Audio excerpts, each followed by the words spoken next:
ಕಾಂಗ್ರೆಸ್ನಲ್ಲಿ ಮತ್ತೆ ಸಮಾವೇಶ ಸಂಘರ್ಷ ಕೂಡ ಶುರುವಾಗುತ್ತಾ? ಕಾಂಗ್ರೆಸ್ ಕುರ್ಚಿ ಸಂಘರ್ಷದ ಹೊತ್ತಲ್ಲಿ ಸಿಎಂ ಹೊಸ ಅಸ್ತ್ರವನ್ನ ಪ್ರಯೋಗ ಮಾಡೋದಕ್ಕೆ ಮುಂದಾಗಿದ್ದಾರೆ.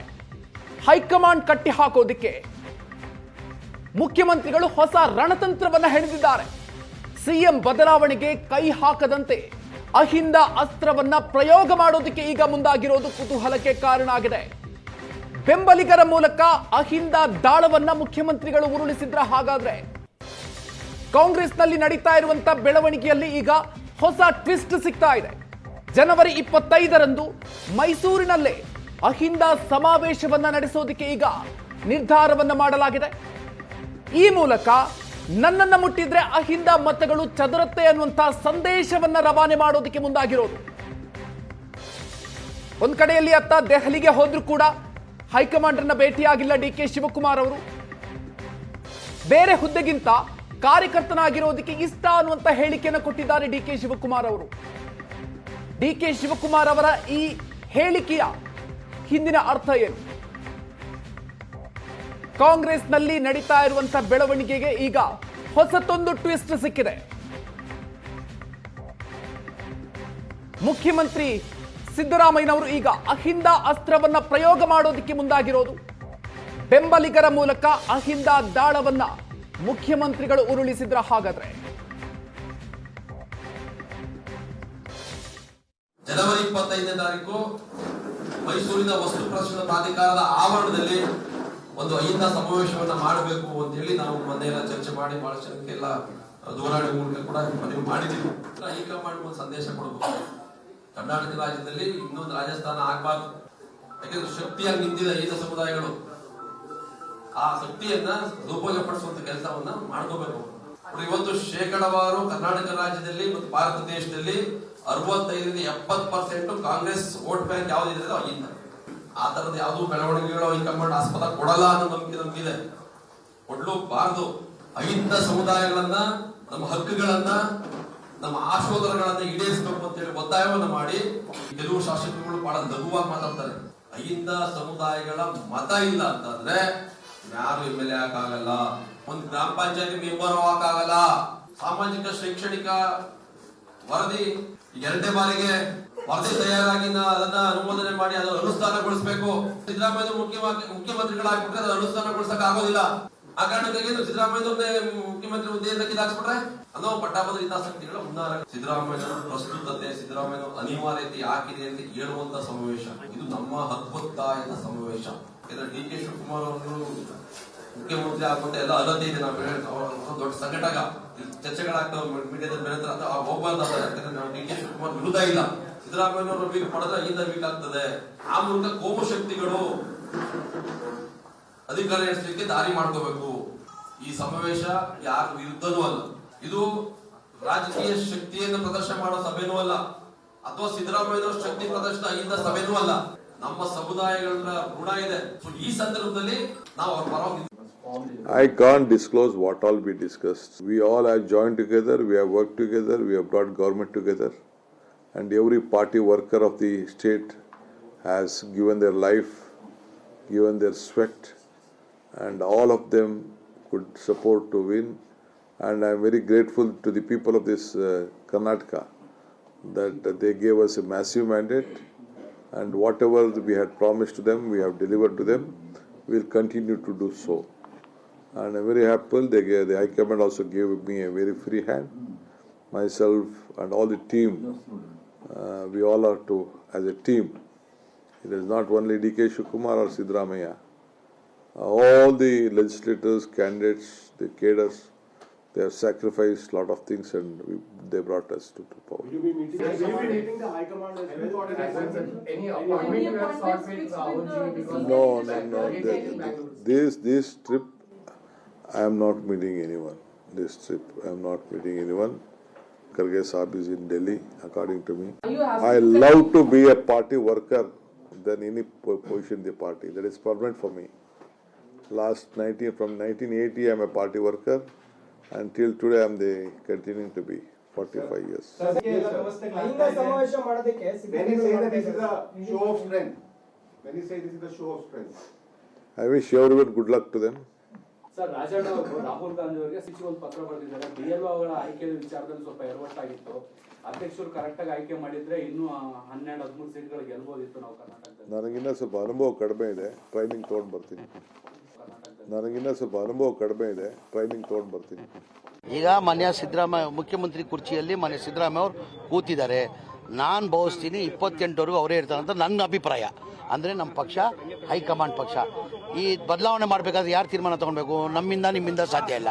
ಈ ಬದಲಾವಣೆ ಆಗಬೇಕಾದ್ರೆ ನಮ್ಮಿಂದ ಯಾರು, ಈಗ ಮಾನ್ಯ ಮುಖ್ಯಮಂತ್ರಿ ಏನಂದ್ರು, ನಮ್ಮ ಹೈಕಮಾಂಡ್ ಹೇಳ್ತಾರೆ ಅದಕ್ಕೆ ನಾನು ಬದ್ಧ ಅಂತ ಮಾನ್ಯ ಮುಖ್ಯಮಂತ್ರಿ ಮೊನ್ನೆ ಮೈಸೂರಲ್ಲೂ ಹೇಳಿದ್ದಾರೆ. ಹೈಕಮಾಂಡ್ ಏನು ನಿರ್ಧಾರ ತೀರ್ಮಾನ ತಗೊಳ್ತಾರೆ ಅದಕ್ಕೆಲ್ಲ ನಾವು ಬದ್ಧ. ಅವ್ರಿಗೆ ಗೆರೆ ಹಾಕಿದ್ದು ನಾವು ಗೆರೆ ದಾಟಲ್ಲ. ಈಗ ನಾನೇನಂದೆ, ಅವ್ರಿಗೆ ಬದಲಾವಣೆ ಮಾಡಬೇಕು, ಯಾರಿಂದನೂ ಸಾಧ್ಯ ಇಲ್ಲ, ಹೈಕಮಾಂಡ್ ಮಾತ್ರ ಸಾಧ್ಯ ಅಂದಿಲ್ವ ನಾನು? ಅದಕ್ಕಿಂತ ಮುಂಚೆ ಏನಂದೆ, ಸಿದ್ದರಾಮಯ್ಯ ಕುರ್ಚಿಯಲ್ಲಿ ಕೂತಿದ್ದಾರೆ, ಅವ್ರು ಬದಲಾವಣೆ ಮಾಡೋಕ್ಕೆ ಯಾರಿಂದನೂ ಸಾಧ್ಯ ಇಲ್ಲ. ಅದು ನಮ್ಗೆ ಗೊತ್ತಿಲ್ಲ, ಹೈಕಮಾಂಡ್ ಗೊತ್ತಿರ್ತದೆ, ಹೈಕಮಾಂಡ್ ಗೊತ್ತಿರ್ತದೆ. ಅಖಿಲ ಭಾರತ ಕಾಂಗ್ರೆಸ್ ಪಕ್ಷದ ಅಧ್ಯಕ್ಷರು ಅಂದರೆ ಅವರೇ ನಮಗೆ ಹೈಕಮಾಂಡ್. ಅವರ ಜೊತೆಯಲ್ಲಿ ರಾಹುಲ್ ಗಾಂಧಿಯವರು ಮತ್ತು ಸೋನಿಯಾ ಗಾಂಧಿಯವರು ಅವರು ನೇತೃತ್ವದಲ್ಲಿ ಇದ್ದಾರೆ. ಅವರೆಲ್ಲರೂ ಸೇರಿ ಏನು ತೀರ್ಮಾನ ಮಾಡ್ತಾರೆ ಅದೇ ಅಂತಿಮ. ಅದಕ್ಕಾಗಿ ಅವರು ಈ ಗೊಂದಲ ಆಗಬಾರ್ದು ಅನ್ನೋ ದೃಷ್ಟಿಯಿಂದ ಹೇಳಿದ್ದಾರೆ ಅಂತ ನಾನು ಅಂದ್ಕೊಳ್ತೀನಿ. ಇದೇ ವಿಷಯದ ಬಗ್ಗೆ ಇವತ್ತು ಚರ್ಚೆ ಮಾಡ್ತೀವಿ. ಹಲವು ಜನ ಗಣ್ಯರು ನಮ್ಮ ಜೊತೆಗಿರ್ತಾರೆ. ನನ್ನ ಕೊಲೀಗ ಪ್ರಶಾಂತ್ ನಾಥ್ ಇದ್ದಾರೆ. ಪ್ರಶಾಂತ್, ಕಾರ್ಯಕ್ರಮಕ್ಕೆ ಸ್ವಾಗತ. ಲೋಹಿತ್ ನಾಯ್ಕ, ಹಿಂದುಳಿದ ಜಾತಿಗಳ ಒಕ್ಕೂಟದ ಮುಖಂಡರು ನಮ್ಮ ಜೊತೆಗಿದ್ದಾರೆ. ಕಾರ್ಯಕ್ರಮಕ್ಕೆ ಸ್ವಾಗತ. ರವೀಂದ್ರ ರೇಷ್ಮೆ, ಹಿರಿಯ ಪತ್ರಕರ್ತರು, ರಾಜಕೀಯ ವಿಶ್ಲೇಷಕರಿದ್ದಾರೆ. ಕಾರ್ಯಕ್ರಮಕ್ಕೆ ತಮಗೂ ಕೂಡ ಸ್ವಾಗತ ಸರ್. ಅಶೋಕ್ ಗೌಡ, BJP ವಕ್ತಾರರಿದ್ದಾರೆ. ಕಾರ್ಯಕ್ರಮಕ್ಕೆ ಸ್ವಾಗತ ಅಶೋಕ್ ಗೌಡ್ರೆ. ಕೆಲವೇ ಕ್ಷಣಗಳಲ್ಲಿ ಕೆ ಶಿವರಾಮ್, ಅಹಿಂದ ಮುಖಂಡರು ಜಾಯ್ನ್ ಆಗೇ ಬಿಟ್ಟರು ನಮ್ಮನ್ನು. ಮೈಸೂರಿನಿಂದ ಜಾಯ್ನ್ ಆಗಿದ್ದಾರೆ ಕೆ ಶಿವರಾಮ್ ಅವರು. ಶಿವರಾಮ್ ಅವರೇ ನಮಸ್ಕಾರ. ಸರ್ ನಮಸ್ತೆ. ಸರ್ ನಮಸ್ತೆ. ಏನು ಟೋಟಲ್ ಪ್ಲಾನ್ ಸಮಾವೇಶದ್ದು? ಎಷ್ಟು ಜನ ಸೇರಿಸಬೇಕು, ಯಾವ ಸಂದೇಶ ಕೊಡಬೇಕು ಅಂತ ಅಂದ್ಕೊಂಡಿದ್ದೀರಿ? ಏನು ಆಗ್ರಹ ಹೊರಡತ್ತಲ್ಲಿಂದ? ಸೊ ಇಲ್ಲ, ನಮ್ಮ ಸಮಾವೇಶದ ಮುಖ್ಯ ಉದ್ದೇಶ ಏನು, ಈ ಎಲ್ಲ ಗೊಂದಲಗಳು ನಡೀತಾ ಇದೆ ಕರ್ನಾಟಕ ರಾಜ್ಯದಲ್ಲಿ ಮುಖ್ಯಮಂತ್ರಿ ವಿಚಾರದಲ್ಲಿ. ಈ ಅಹಿಂದ ಸಮುದಾಯಗಳು ಈ ಸಂದರ್ಭದಲ್ಲಿ ಸನ್ಮಾನ್ಯ ಸಿದ್ದರಾಮಯ್ಯ ಅವರ ಜೊತೆ ಇರಬೇಕು, ಅವ್ರಿಗೆ ಬೆಂಬಲ ಆಗಿ ನಿಂತ್ಕೋಬೇಕು ಅಂತ ಹೇಳಿ ತೀರ್ಮಾನ ಮಾಡಿರುವಂತದ್ದು. ಅಂದ್ರೆ ಪ್ರಸ್ತುತ ಸಂದರ್ಭದಲ್ಲಿ ಸಿದ್ದರಾಮಯ್ಯವರು ಎಷ್ಟು ಅನಿವಾರ್ಯ ಇದೆ ಈ ಸೊಸೈಟಿಗೆ ಅಂತ, ಇವತ್ತಿನ ಪರಿಸ್ಥಿತಿಗೆ ಅದನ್ನ ಮನವರಿಕೆ ಮಾಡೋ ಕೆಲಸವನ್ನ ನಾವು ಮಾಡಬೇಕು ಅಂತ ಹೇಳಿ, ಮತ್ತು ಈ ಅಹಿಂದ ಸಮುದಾಯಗಳ ಆಶೋತ್ತರಗಳ ಈಡೇರಿಕೆಗಾಗಿ ಮತ್ತು ಏನಿವತ್ತು ಅಹಿಂದ ಸಮುದಾಯದ ಪರವಾಗಿ ಸಿದ್ದರಾಮಯ್ಯವರು ಇಡೀ ತಮ್ಮ ರಾಜಕೀಯ ಬದುಕನ್ನ ಮುಡುಪಾಗಿಟ್ಟಿದ್ದಾರೆ. ಅವತ್ತಿಂದ ಇವತ್ತುವರೆಗೂ ಕೂಡ ಈ ಸಮುದಾಯಗಳ ಬೆಳವಣಿಗೆಗಾಗಿ, ಈ ಸಮುದಾಯಗಳ ಮುಖ್ಯವಾಹಿನಿ ತಗೋಬೇಕು ಸಮಾಜಕ್ಕೆ ಅಂತೇಳಿ ಬಹಳಷ್ಟು ಕಾರ್ಯಕ್ರಮಗಳನ್ನ, ಸಂಘಟನೆಯನ್ನ ಅಹಿಂದ ಸಮುದಾಯದ ಪರವಾಗಿ ಮಾಡ್ಕೊಂಡು ಬಂದಿರುವಂಥದ್ದು. JDS ಪಾರ್ಟಿ ಹೊರಗಡೆ ಹಾಕಿದ್ರು ಕೂಡ ಅಹಿಂದ ಸಮುದಾಯಗಳ ಪರವಾಗಿ ನಿಂತುಕೊಂಡು ಅವತ್ತು ಗಟ್ಟಿ ಧ್ವನಿಯಲ್ಲಿ ಅಹಿಂದ ಸಂಘಟನೆಯನ್ನೇ ಕರ್ನಾಟಕ ರಾಜ್ಯದಲ್ಲಿ ಕಟ್ಟಿದ್ದಾರೆ. ಈಗ ಅವರು ಸಂಕಷ್ಟದಲ್ಲಿ ಇರೋ ಸಂದರ್ಭದಲ್ಲಿ ಈ ಅಹಿಂದ ಸಮುದಾಯಗಳು ಅವರೊಂದಿಗೆ ಇದಾವೆ ಅನ್ನೋ ಒಂದು ಸಂದೇಶವನ್ನ ಕೊಡಬೇಕು ಅಂತೇಳಿ ನಾವು ಈ ಒಂದು ಅಹಿಂದ ಸಮಾವೇಶವನ್ನ ಸಂಕಷ್ಟದಲ್ಲಿದ್ದಾರೆ ಅಂತ ಯಾರು ಹೇಳಿದ್ರು? ಅಲ್ಲ, ಈ ಸಮಾವೇಶ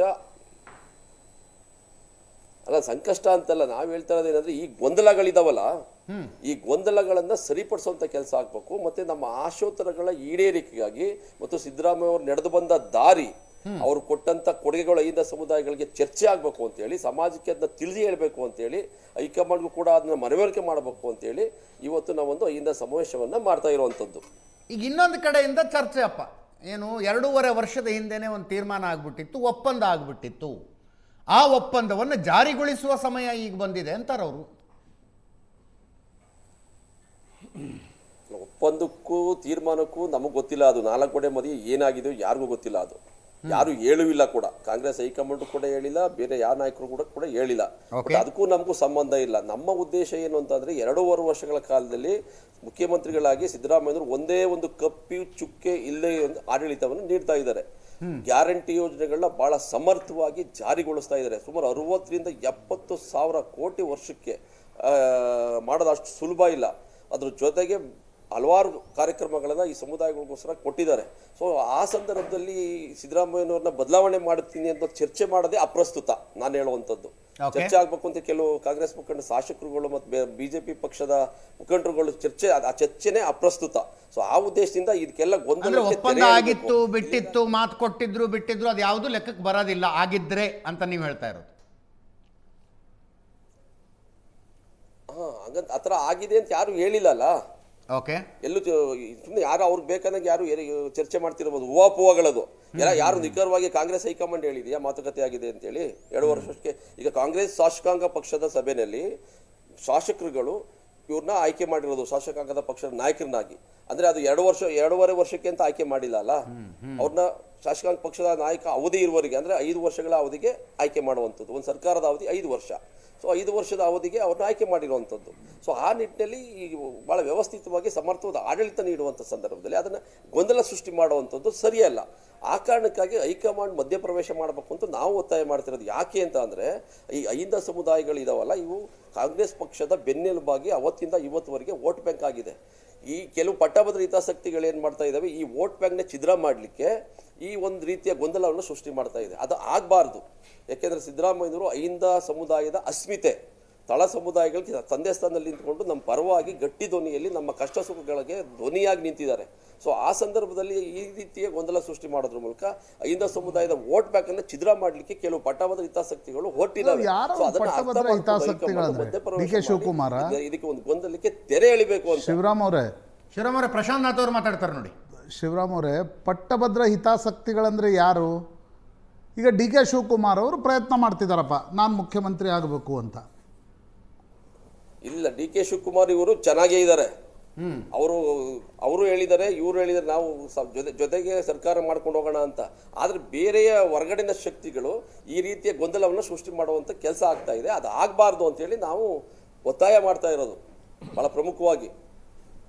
ಸಿದ್ದರಾಮಯ್ಯ ನಾಯಕರು ಈ ರಾಜ್ಯ, ಈ ದೇಶಕ್ಕೆ ಸಿಗೋದು ಕಷ್ಟ ಇದೆ. ಅಲ್ಲ, ಬಟ್ ಇದೊಂದು ಒಂದು ಹೊಸ ರೀತಿಯ ಜಾತಿ ಸಂಘರ್ಷಕ್ಕೆ ಕಾರಣ ಆಗಲ್ವಾ? ಯಾವ ಮುಖ್ಯಮಂತ್ರಿ ಇದ್ದರು, ಈಗ ಲಿಂಗಾಯತರು ಮುಖ್ಯಮಂತ್ರಿ ಆದರು, ಯಡಿಯೂರಪ್ಪನವರು ಇಳಿಯುವಾಗ ಏಕಾಏಕಿ ಲಿಂಗಾಯತ ಸ್ವಾಮೀಜಿಗಳು, ಲಿಂಗಾಯತ ಸಂಘ ಸಂಸ್ಥೆಗಳು ಬಂದು ಇಲ್ಲ ಅವ್ರನ್ನ ಇಳಿಸ್ಬೇಡಿ ಅಂತಕ್ಕಂಥ ಹೋರಾಟ ಶುರು ಮಾಡಿದರು. ಸದಾನಂದ ಗೌಡರನ್ನು ಇಳಿಸುವಾಗ ಒಕ್ಕಲಿಗ ಸ್ವಾಮೀಜಿಗಳು, ಒಕ್ಕಲಿಗರು ಅಲ್ಲಿವರೆಗೆ ನನ್ನ ಅನಿಸಿಕೆ ಪ್ರಕಾರ ಓಟೇ ಹಾಕಿರಲಿಲ್ಲ BJPಗೆ ಅವರು, ಬಟ್ ಒಕ್ಕಲಿಗ ಸ್ವಾಮೀಜಿಗಳು ಬಂದು ಹೋರಾಟವನ್ನು ಮಾಡಿದರು, ಇಲ್ಲ ಸದಾನಂದ ಗೌಡರನ್ನು ಕೆಳಗಿಳಿಸ್ಬೇಡಿ ಅಂತ. ಈಗ ಸಿದ್ದರಾಮಯ್ಯನವರನ್ನು ಕೆಳಗಿಳಿಸ್ತಾರೋ ಬಿಡ್ತಾರೋ ನಿರ್ಣಯವನ್ನೇನು ತೆಗೆದುಕೊಂಡಿಲ್ಲ. ಆದರೆ ಏಕಾಏಕಿ, ಅಂದರೆ ನನ್ನ ಅನಿಸಿಕೆ, ಅಹಿಂದ ಒಕ್ಕೂಟಗಳು ಜಾತಿ ಗಣತಿ ಲಾಗೂ ಆಗಬೇಕು, ಜಾತಿ ಗಣತಿ ಆದಷ್ಟು ಶೀಘ್ರದಲ್ಲಿ ಮುಗಿದು ಮೀಸಲಾತಿ ಜಾಸ್ತಿ ಆಗಬೇಕು ಅಂತ ಬೇಡಿಕೆಯನ್ನಿಟ್ಟರೆ ಐ ಅಂಡರ್ಸ್ಟ್ಯಾಂಡ್. ಬಟ್ ನೀವು ಈ ರೀತಿಯ ಸಮಾವೇಶಗಳನ್ನು ನಡೆಸಿದಾಗ ಇನ್ನೊಂದು ಸಮುದಾಯದವರು ಯಾರೋ ನಾನು ಮುಖ್ಯಮಂತ್ರಿ ಆಗಬೇಕು ಅನ್ನೋದನ್ನು ಕ್ಲೇಮ್ ಮಾಡ್ತಿರ್ತಾರೆ. ಅದು ಪೊಲಿಟಿಕಲ್ ಪಾರ್ಟಿಗೆ ಬಿಟ್ಟಿರ್ತಕ್ಕಂಥ ವಿಚಾರ ಅಲ್ವಾ? ಅದರಲ್ಲಿ ನಿಮ್ಮ ಮಧ್ಯಪ್ರವೇಶದಿಂದ ಒಂದು ಸಾಮಾಜಿಕ ಸಂಘರ್ಷಕ್ಕದು ಕಾರಣ. ಸಾಮಾಜಿಕ ಅಂದರೆ ಜಾತಿಗಳ ನಡುವಿನ ಒಂದು ಹೊಸ ಸಂಘರ್ಷಕ್ಕದು ಕಾರಣ ಆಗಲ್ವಾ? ನಂದು ಪ್ರಶ್ನೆ ಇದು. ಇಲ್ಲ ಸರ್, ಜಾತಿ ನಡುವೆ ಸಂಘರ್ಷ ಕಾರಣನೇ ಆಗಲ್ಲ. ಯಾಕೆ ಅಂತಂದರೆ ಭಾಳ ಸೂಕ್ಷ್ಮವಾಗಿ ನಾವು ತಗೋಬೇಕಿದ್ನ.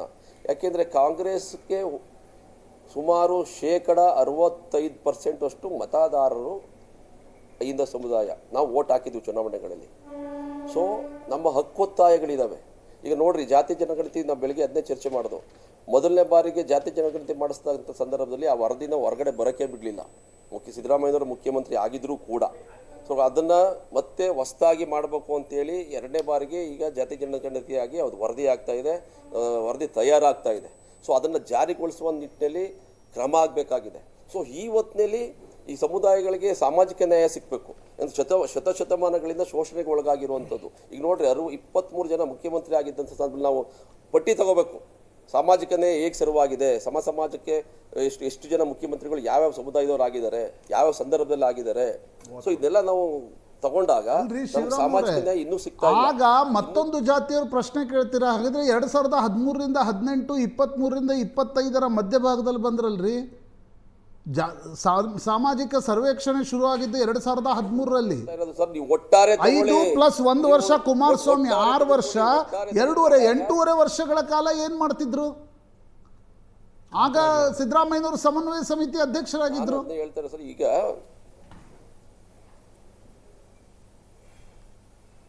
ಆಗ ಏನ್ ಮಾಡ್ತಿದ್ರು? 8.5 ವರ್ಷಗಳ ಕಾಲ ಆಗದೇ ಇದ್ದದ್ದು. ನಾಯಕರಿದ್ದಂತ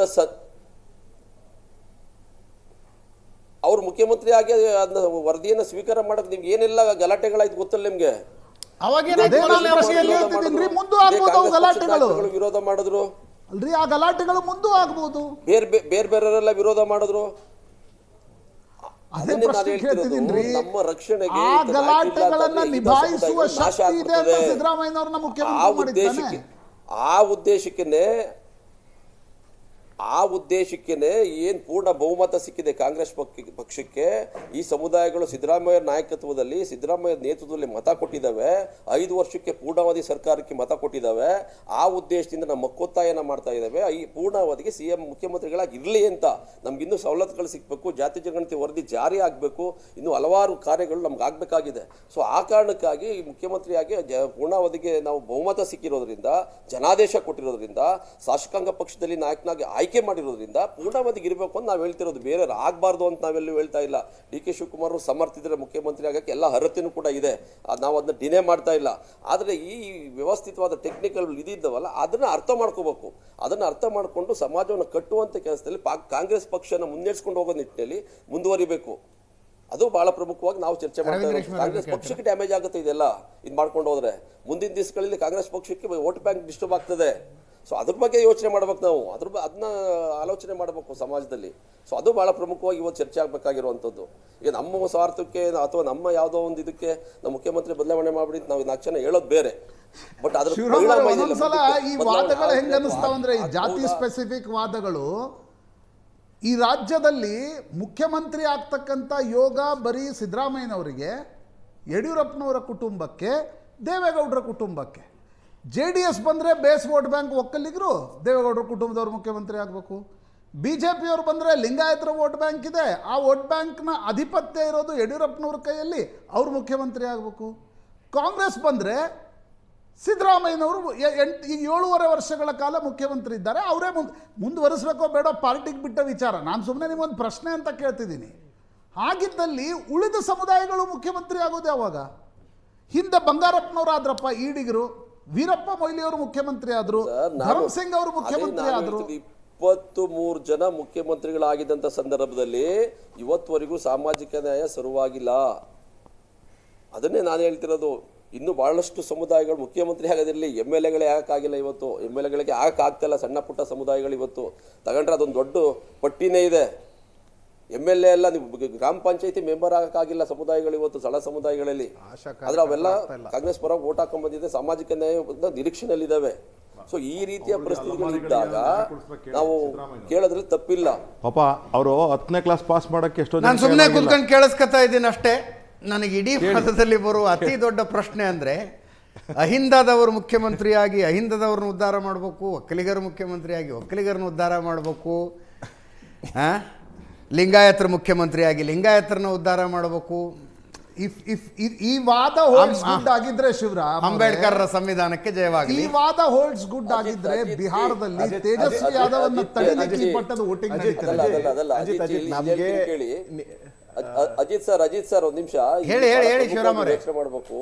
ಸಿದ್ದರಾಮಯ್ಯ ಅವರು ಅಹಿಂದ ಪರವಾಗಿದ್ರೂ ಕೂಡ ಅಹಿಂದ ಸಮುದಾಯಗಳ ಅಹಿಂದ ಸಮುದಾಯಗಳ ನೋವೇನು ಅಂತ ಗೊತ್ತಿರೋದ್ರಿಂದ ಅದ್ರ ಪರವಾಗಿದೆ. ಆದ್ರೆ ಸಿದ್ದರಾಮಯ್ಯನವರು ಬರೀ ಅಹಿಂದ ಪರ ಅಲ್ಲ, ಸರ್ವ ಜನಾಂಗಕ್ಕೂ ಎಲ್ಲ ವರ್ಗದ ಬಡವರಿಗೂ ಕೂಡ ಯೋಜನೆಗಳು ಕೊಡ್ತಾ ಇದ್ದಾರೆ, ಕಾರ್ಯಕ್ರಮಗಳನ್ನ ಕೊಡ್ತಾ ಇದ್ದಾರೆ. ಅರ್ಥ ಮಾಡ್ಕೋಬೇಕು. ಅದು ಸುಮ್ಮನೆ ಈಗ ಸಿದ್ದರಾಮಯ್ಯನವರು ಆದ ತಕ್ಷಣ ಒಕ್ಕಲಿಗರು ಆಗ್ಬಿಟ್ರು ಅಂತ ಹೇಳಿ ಲಿಂಗಾಯತಿಗೆ ಮಾಡ್ತಾರೆ ಅಂತ ನನಗೆ ಅರ್ಥ ಆಗದ ವಾದ ಅಂದ್ರೆ, ಸಿದ್ದರಾಮಯ್ಯನವರಂತ ಒಬ್ಬ ಒಳ್ಳೆಯ ಆಡಳಿತಗಾರ ಇರಬೇಕು ಅನ್ನುವ ಕಾರಣಕ್ಕೆ ಅವರಿಗೋಸ್ಕರ ಅವ್ರು ಇರಬೇಕು.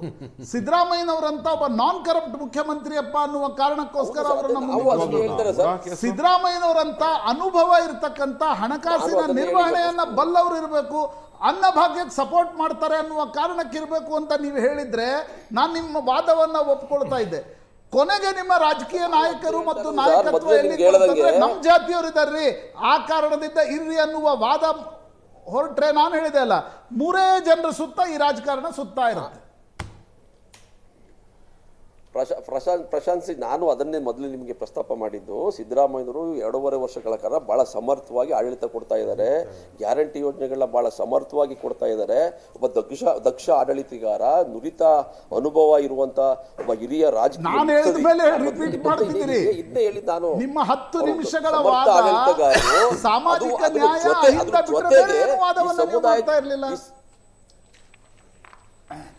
ನಾನು ಮೊದಲು ಏನು ಹೇಳಿದೆ ನಿಮಗೆ, ಸಿದ್ದರಾಮಯ್ಯವ್ರ ಮೇಲೆ ಯಾವುದೇ ಒಂದು ಕಪ್ಪು ಮಾರ್ಕ್ ಇಲ್ಲ, ಕಪ್ಪು ಚುಕ್ಕೆ ಇಲ್ಲ ಆಡಳಿತದಲ್ಲಿ. ಇವತ್ತುವರೆಗೆ ಸಮರ್ಥವಾಗಿ ಗ್ಯಾರಂಟಿ ಯೋಜನೆಗಳನ್ನ ಸಮರ್ಥವಾಗಿ ಅನುಷ್ಠಾನಗೊಳಿಸ್ತಾ ಇದ್ದಾರೆ. ಅಭಿವೃದ್ಧಿ ಕಾರ್ಯಗಳ ಎಲ್ಲ ವರ್ಗದ ನೋಡಿ, ಇಡೀ ದೇಶಕ್ಕೆ ಸಾಮಾಜಿಕ ನ್ಯಾಯ ರಾಜಕಾರಣದ ನಿರ್ದಿಷ್ಟ ಮಾದರಿಯನ್ನು ತೋರಿಸ್ಕೊಟ್ಟ ದೇವರಾಜ ಅರಸರ ಕಾಲದಲ್ಲಿ ಕೂಡ ಅಹಿಂದೇತರನೋ ವರ್ಗೀಕರಣ ಬಂದಿರಲೇ ಇಲ್ಲ.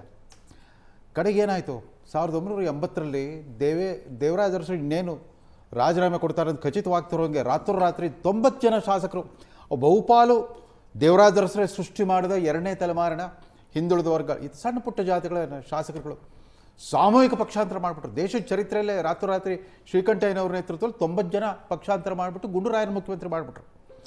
ಅದು ಬಿಟ್ಬಿಟ್ಟು ಭಾಳ ಹಳೆಯ ಎಕ್ಸಾಂಪಲ್ ಆಯಿತು. 2023ರಲ್ಲಿ ಮಂತ್ರಿಮಂಡಲ ರಚನೆ ಮಾಡುವಾಗ ಹಿಂದಿನ ಅವಧಿಯಲ್ಲಿ ವಿಧಾನ ಪರಿಷತ್ ವಿರೋಧ ಪಕ್ಷದ ನಾಯಕನಾಗಿದ್ದ BK ಹರಿಪ್ರಸಾದ್, ನೆನಪಿರಲಿ, BK ಹರಿಪ್ರಸಾದ್ DK ಶಿವಕುಮಾರ್ಗಿಂತ ಸೀನಿಯರ್ ಕಾಂಗ್ರೆಸ್ ರಾಜಕಾರಣದಲ್ಲಿ. ಅವರು ಇಂದಿರಾ ಗಾಂಧಿ, ಸಂಜಯ್ ಗಾಂಧಿ ಕಾಲದಲ್ಲಿ ಭಾಳ ಕ್ರಿಯಾಶೀಲ ನಾಯಕನಾಗಿ ಹೊರಹೊಮ್ಮಿದವರು. ಹಿಂದೆ ವಿಧಾನ ಪರಿಷತ್ ವಿರೋಧ ಪಕ್ಷದ ನಾಯಕನಾಗಿದ್ದವನು ಯಕಶ್ಚಿತ್ ಒಬ್ಬ ಮಂತ್ರಿಗಿರಿ ಕೊಡಲೇ ಇಲ್ಲ. ಯಾವ ಅಹಿಂದ ವೇದಿಕೆಯಿಂದ ಒಂದು ಪ್ರತಿಭಟನೆ ಬಂತು, ತಪ್ಪು. BK ಹರಿಪ್ರಸಾದ್ ಅವ್ರಿಗೆ ಅನ್ಯಾಯವಾಗ್ತದೆ. ಅವರೆಂದು 4 ಅವಧಿಗೆ ರಾಜ್ಯಸಭಾ ಸದಸ್ಯರಾದರೂ ಕೂಡ ಯಾವತ್ತು ಮಂತ್ರಿ ಆಗಲಿಕ್ಕೆ ಲಾಬಿ ಮಾಡಿದವರಲ್ಲ ಕೇಂದ್ರದಲ್ಲಿ. BK ಹರಿಪ್ರಸಾದ್ ಮಂತ್ರಿ ಆಗಲಿಲ್ಲ ಅಂತ ಅಹಿಂದ ವರ್ಗದವರು ಯಾರೊಬ್ರು ಧ್ವನಿ ಎತ್ತಿಲ್ಲ. ಅದು ಬೇಕಾಗಿತ್ತು. ಅಹಿಂದ ಅಂತಂದ್ರೆ ಅಲ್ಪಸಂಖ್ಯಾತರು, ಹಿಂದುಳಿದವರು ಮತ್ತು ದಲಿತರಲ್ವಾ. KN ರಾಜಣ್ಣ ಅಂತ ಹಿರಿಯ ಅನುಭವಿ ಸಚಿವರನ್ನು ಅನಾಮತ್ತ ಮುಲಾಜಿಲ್ಲದೆ ಅವ್ರನ್ನ ಡಿಸ್ಮಿಸ್ ಮಾಡಿದರು. ಅವ್ರು ರಾಜೀನಾಮೆ ಕೊಡೋಗ್ತಾ ಇರೋದು, ರಾಜೀನಾಮೆ ಸ್ವೀಕರಿಸಲಿಲ್ಲ.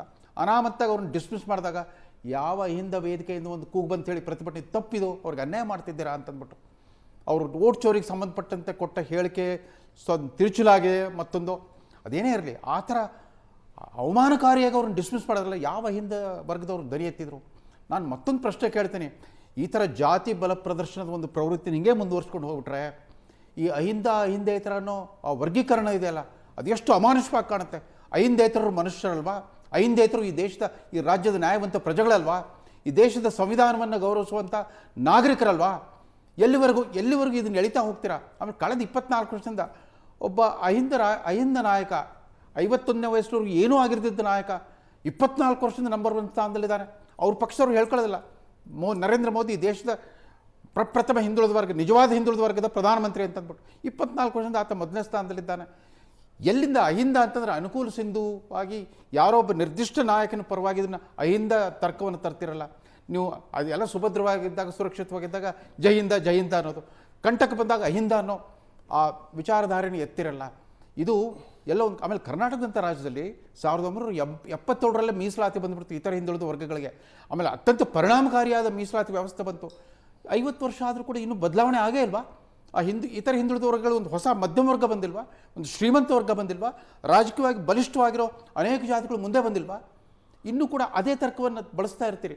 ತಮಗೆ ರಾಜಕೀಯ ಸವಾಲು. ಈಗ ಇವ್ರು ಹೇಳ್ತಾ ಇದ್ರು, ನಮಗೊಬ್ಬ ಸಮರ್ಥ ಮುಖ್ಯಮಂತ್ರಿ ಬೇಕಾಗಿದೆ ಹೊರತು ಇಂಥ ನಿರ್ದಿಷ್ಟ ಜಾತಿಯ ಮುಖ್ಯಮಂತ್ರಿ ಅಂತೇನಿಲ್ಲ.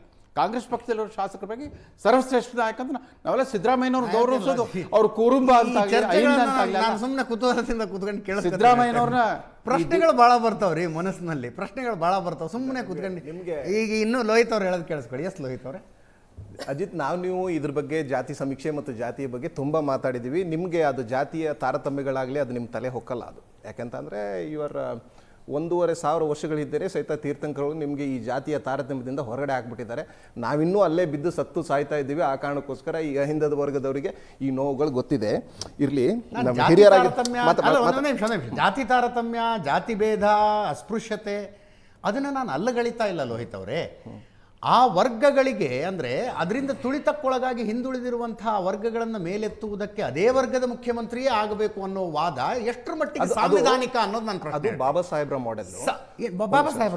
ಅದು ಬಾಬಾ ಸಾಹೇಬ್ರ ಮಾಡೆಲ್. ನೀವು ಅದನ್ನೇನಾದ್ರು ವಿರೋಧಿಸ್ತೀರಿ ಅಂತಂದ್ರೆ ಸಂವಿಧಾನನ ವಿರೋಧಿಸಿದಾಗೆ, ಬಾಬಾ ಸಾಹೇಬ್ನ ವಿರೋಧಿಸಿದಾಗೆ. ಹೇಳ್ತೀನಿ ಕೇಳಿ. ಅದೇ ಕಾರಣಕ್ಕೆ SC/ST ಸಮುದಾಯಕ್ಕೆ ಸಂವಿಧಾನದಲ್ಲಿ ಪೊಲಿಟಿಕಲ್ ರಿಸರ್ವೇಷನ್ ಕೊಟ್ಟಿದ್ದಾರೆ. ಅವರ ಸಮುದಾಯವನ್ನು ಅವರೇ ರೆಪ್ರೆಸೆಂಟ್ ಮಾಡಬೇಕಂತ. ಮುಂದಿನ ದಿವಸದಲ್ಲಿ OBC ರಿಸರ್ವೇಷನ್ ಸಹಿತ ಅದೇ ರೀತಿಯಾಗಿ ಬರಬೇಕಂತ ಇತ್ತು. ಕಾಲಕಾಲಿಕ ರಿಪೋರ್ಟ್ಗಳೆಲ್ಲ ಬರಲಿಲ್ಲ. ಅದನ್ನ ಇನ್ನೊಂದು ದಿವಸ ಮಾತಾಡೋಣ. I think we have to confine to this discussion. This is very important.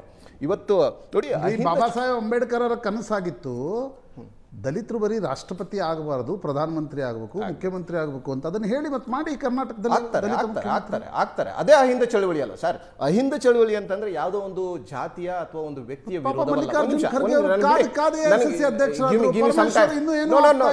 ಬೇಡಿ. ಈಗ ಅಹಿಂದ ಚಳವಳಿ ಅಂತಂದ್ರೆ ಒಂದು ಜಾತಿಯ ಅಥವಾ ಒಂದು ವ್ಯಕ್ತಿಯ ವಿರೋಧದ ಚಳವಳಿ ಅಲ್ಲ. ಅದು ಸೋಷಿಯಲ್ ಸಮುದಾಯಗಳು, ಅವಕಾಶ ವಂಚಿತರು, ಯಾರು ರಾಜಕೀಯವಾಗಿ ವಂಚಿತರಾಗಿದ್ದಾರೆ ಅವರುಗಳ ಅವಕಾಶಕ್ಕಾಗಿ ಕಟ್ಟಿರುವಂಥ ಒಂದು ವೇದಿಕೆ. ಆ ವೇದಿಕೆಯಡಿ ಅವರ ಸಮಸ್ಯೆಗಳನ್ನ ಚರ್ಚೆ ಮಾಡಿ ಅವರ ರಾಜಕೀಯ ಪ್ರಾತಿನಿಧ್ಯವನ್ನು ಪಡ್ಕೊಳ್ತಾ ಇದ್ದಾರೆ. ನೀವು ಈ ಕರ್ನಾಟಕದ ಇತಿಹಾಸವನ್ನು ತಗೊಂಡ್ರೆ ಒಂದು 30-31 ಮುಖ್ಯಮಂತ್ರಿಗಳು ಬಂದಿದ್ದಾರೆ. ಯಾರ್ಯಾರಿಗೆ ಏನೇನು ಪ್ರಾತಿನಿಧ್ಯ ಸಿಗಿದೆ ಅಂತ ಅಂದ್ಬಿಟ್ಟು ಎಲ್ಲರಿಗೂ ಗೊತ್ತಿರುವಂಥ ವಿಚಾರ. ಈಗ ಕಾಂಗ್ರೆಸ್ ಪಕ್ಷದ ವಿಚಾರಕ್ಕೆ ಬಂದರೂ ಸಹಿತ ಕಾಂಗ್ರೆಸ್ ಪಕ್ಷದಲ್ಲಿ ಇವಾಗ ನಾನು ಇವತ್ತು ಮತ್ತು ನಿನ್ನೆ DK ಶಿವಕುಮಾರ್ ಅವರ ಇದನ್ನು ನೋಡಿದೆ, ಏನು ಸ್ಟೇಟ್ಮೆಂಟನ್ನು ನೋಡಿದೆ, ಡೆಲ್ಲಿಯಲ್ಲಿ ಮಾತಾಡಿದ್ದಾರೆ. DK ಶಿವಕುಮಾರ್ ಮತ್ತು ಸಿದ್ದರಾಮಯ್ಯ ಅವರ ಮಧ್ಯದಲ್ಲಿ ಯಾವುದೂ ಡಿಫ್ರೆನ್ಸಸ್ ಕಾಣಿಸ್ತಾ ಇಲ್ಲ ಅಲ್ಲಿ. ಇದೆಲ್ಲವೂ ಸಹಿತ ಮಾಧ್ಯಮ ನಿರ್ಮಿತ. ಮತ್ತೆ ಕೆಲವೊಂದು ಟೈಮ್ ಏನಾಗುತ್ತೆ, ಶಿವಕುಮಾರ್ ನಿಮಿಷ ಅದಕ್ಕೆ ನರೇಂದ್ರ ಮೋದಿ ಪುತಿನ್ ದ್ವಿಪಕ್ಷೀಯ ಮಾತುಕತೆ ನಡೆದ ರೀತಿಯಲ್ಲಿ ಇಲ್ಲಿ ಬ್ರೇಕ್ಫಾಸ್ಟ್ ಸಭೆ ಒಂದೇ ಪಾರ್ಟಿ ಅವರು ಅವ್ರ ಮಧ್ಯೆ ಏನು ಡಿಫರೆನ್ಸ್ ಆಫ್ ಒಪಿನಿಯನ್ ಇಲ್ಲ ಅನ್ನುವ ಕಾರಣಕ್ಕೋಸ್ಕರ ಏನೇ ಇದ್ರು ಸಹಿತ DK ಶಿವಕುಮಾರ್ ಅವರು ಹೇಳಬೇಕು, ಇದು ಮಾಧ್ಯಮಗಳ ಸೃಷ್ಟಿ. ಹೇಳಿಕೆಗಳನ್ನು ಪ್ರಸ್ತಾಪ ಮಾಡಲಾ? DK ಶಿವಕುಮಾರ್ ಅವರ ಹೇಳಿಕೆಗಳನ್ನು ಪ್ರಸ್ತಾಪ ಮಾಡಲಾ? ಟ್ವೀಟ್ಗಳನ್ನು ಪ್ರಸ್ತಾಪ ಮಾಡಲಾ? ಲೇಟೆಸ್ಟ್ ಅವರು ಒಪ್ಕೊಂಡಿದ್ದಾರೆ. ನಮ್ಮ ಸಿದ್ದರಾಮಯ್ಯ ಅವರ ಮಧ್ಯದಲ್ಲಿ ಯಾವ ಡಿಫರೆನ್ಸ್ ಇಲ್ಲ. ಹೇಗೆ ಒಂದು ದಿವಸ we should appreciate DK Shivakumar. ಯಾಕೆಂತಂದ್ರೆ ಓಕೆ, ಅವರ ಡೈನಮಿಸಮು ಮತ್ತು ಕಾಂಗ್ರೆಸ್ ಪರವಾದಂಥ ಅವರ ನಿಲುವುಗಳು ಮತ್ತು ಅವರ ಪಕ್ಷ ಸಿದ್ಧಾಂತ ಶಿಸ್ತಿಗೆ ನಾವೆಲ್ಲರೂ ಸಹಿತ ಅವ್ರನ್ನ ಲೈಕ್ ಮಾಡ್ತೇವೆ, ಹಾಗೇನಿಲ್ಲ. ಅವರೇನು ಅದೇ ಕಾರಣಕ್ಕೋಸ್ಕರ ಹೀಸ್ KPCC ಪ್ರೆಸಿಡೆಂಟ್. ಇವತ್ತು KPCC ಪ್ರೆಸಿಡೆಂಟ್ ಅಂತಂದ್ರೆ ಕಾಂಗ್ರೆಸ್ ಅಂದ್ರೆ ಅಹಿಂದ ಅಂದ್ರೆ ಕಾಂಗ್ರೆಸ್ ಇವತ್ತು. ಸೊ ಆ ಪಕ್ಷದ ಪ್ರೆಸಿಡೆಂಟ್ ಆಗಿದ್ದಾರೆ. ಅವರು ಸಹಿತ ಅಹಿಂದ ಮತ್ತು ಈ ಕರ್ನಾಟಕದ ಬಹುಸಂಖ್ಯಾತ ಈ ಅಹಿಂದ ವರ್ಗದ ಪ್ರತಿನಿಧಿ ಅವರು ಸಹಿತ. ಅವರು ಏನು DK ಶಿವಕುಮಾರ್ ಕೇಳಿ, ಆದಿಚುಂಚನಗಿರಿ ಶ್ರೀಗಳು ಒಂದ್ ನಿಮಿಷ ನಾನು ಮುಗಿಸ್ತೀನಿ ಕೇಳಿ. DK ಶಿವಕುಮಾರ್ ಸಹಿತ ಅಹಿಂದ ಪರವೇ, ನಮಗೂ ಗೊತ್ತು. ಆದಿಚುಂಚನಗಿರಿ ಶ್ರೀಗಳು ಒಕ್ಕಲಿಗ ಅನ್ನುವ ಕಾರಣಕ್ಕೋಸ್ಕರ DK ಶಿವಕುಮಾರನ್ನ ಮುಖ್ಯಮಂತ್ರಿ ಮಾಡಿ ಅಂತಂದಾಗ ಇಲ್ಲಿ ಕುಳಿತು ನಾವೇ ಹೇಳಿದ್ವಿ, ಪಾಲಿಟಿಕ್ಸ್ನಲ್ಲಿ ಸ್ವಾಮೀಜಿಗಳ ಮಧ್ಯಪ್ರವೇಶದ ಅಗತ್ಯತೆ ಇಲ್ಲ ಅಂತ. ಅದೇ ಅರ್ಥದಲ್ಲಿ ನಾವು ಕೇಳ್ತಿದ್ದೀವಿ, ಅಹಿಂದದ ಕಾಸ್ಗೋಸ್ಕರ ನೀವು ಹೋರಾಟ ಮಾಡಿದ್ರೆ ಬೇರೆ, ಆದ್ರೆ ನಿಮ್ಮ ಇಡೀ ಹೋರಾಟ ಇಲ್ಲ ಸಿದ್ದರಾಮಯ್ಯನವರೇ ಮುಖ್ಯಮಂತ್ರಿಯಾಗಿ ಮುಂದುವರಿಬೇಕು ಅಂತಂದಾಗ ಅದು ಜಾತಿ ಸ್ಪೆಸಿಫಿಕ್ ಆಗಲ್ವಾ, ಕಾಸ್ಟ್ ಸ್ಪೆಸಿಫಿಕ್ ಬಿಟ್ಟು ಅನ್ನೋದು ಪ್ರಶ್ನೆ ಅಷ್ಟೇ. ಅಹಿಂದ ಜಾತಿ ಸಂಘಟನೆ ಅಲ್ಲ, ಇದೊಂದು ವರ್ಗದ ಸಂಘಟನೆ. ಈ ಕರ್ನಾಟಕದ ಸುಮಾರು 4 ಕೋಟಿ ಜನರ ಸಮೂಹ. ಜಾತಿ ಅಂತ ಹೇಳ್ತೀರಾ? ಜಾತಿ ಅಂತ ಹೇಳ್ತೀರಾ? ಯಾವ ಅರ್ಥದಲ್ಲಿ ಜಾತಿ ಅಲ್ಲ. I'll refine it.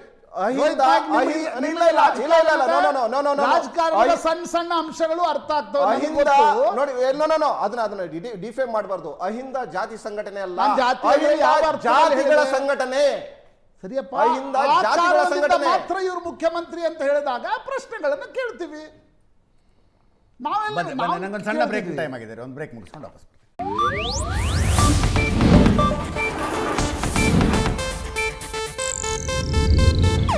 ಇದು ಏಷ್ಯಾನೆಟ್ ನ್ಯೂಸ್ ನೆಟ್ವರ್ಕ್ ಪ್ರಸ್ತುತಿ.